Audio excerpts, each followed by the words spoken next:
Our students throughout the world are facing a lot of challenges, but obviously our core challenge is anti-Semitism, which usually manifests on campus or in high schools as anti-Zionism. And what that looks like in particular is specifically for students who label themselves Zionists and proudly are Zionists, they will obviously have to deal with harassment. It could be online harassment, it could be harassment in school, it could be snickering, it could be bullying. You've got situations on campus where students try to bring a speaker to talk about an issue relating to Israel. It could be something that has nothing to even do with the conflict, and that speaker will be shouted down, the event will be protested. You have situations where you're sitting in a classroom and your own professor is promulgating information that is just factually incorrect, but teaching it as fact. And of course, this is a professor who has that credibility. You have divestment attempts that create an overall environment, all of these things create an overall environment of intimidation for Zionist students on campuses throughout the world. So it all started with a TikTok, and my friend Michaela actually showed it to me. She showed me this TikTok of this girl talking about Zionists in such a horrific and horrible manner, and basically comparing us to monkeys and stuff like that. And I actually found my name being mentioned in the comments because people know at my school that I'm very openly Zionist and pro-Israel, and as a result, I was personally targeted by these students at my school making fun of me for supporting Israel. Someone else posted a statement saying that Israelis bomb Palestinian hospitals for fun without any sort of background or context in that. And to say that not only plays into anti-Semitic stereotypes, but it then informs people wrongly who have no idea about this conflict.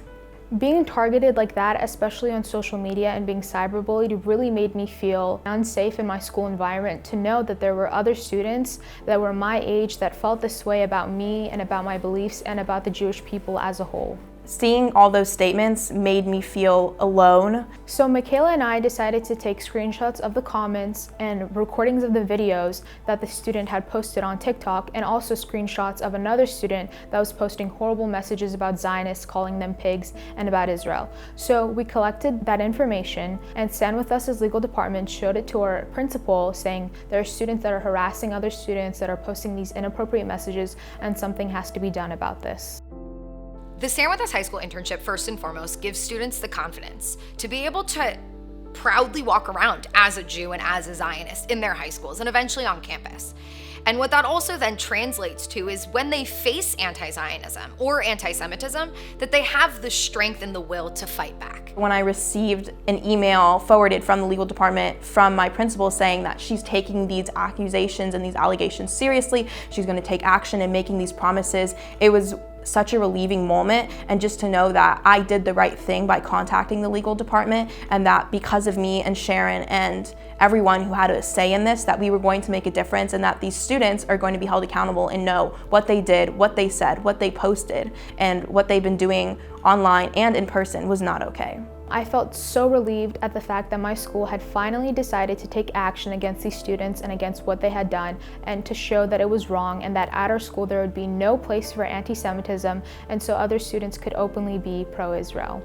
I'm so thankful to be a part of the StandWithUs family. Everyone I've ever had contact with, all of the staff members, the legal department, and even the other interns have been such an instrumental part of my life and my Israel journey. So I just want to say thank you, StandWithUs. Thank you, StandWithUs.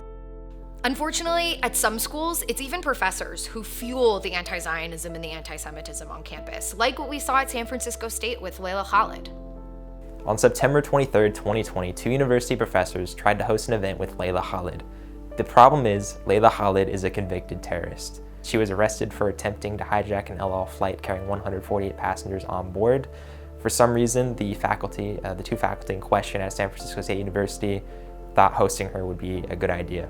So as soon as I found out that the university was considering this event, I reached out to my StandWithUs coordinator, Matt Levin, and we came up with a plan to tackle the problems and issues this event could pose. StandWithUs and I reached out to my local Hillel, and we decided to team up with students and write a letter to some high-ranking officials, both on campus and in the state legislature.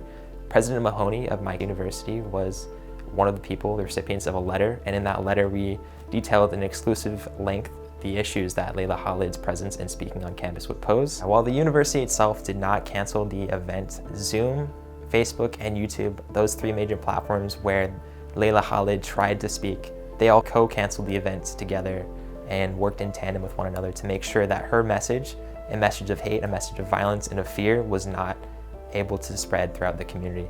The Stand With Us action campaign allowed myself as a student to amplify our voices, to reach out to people.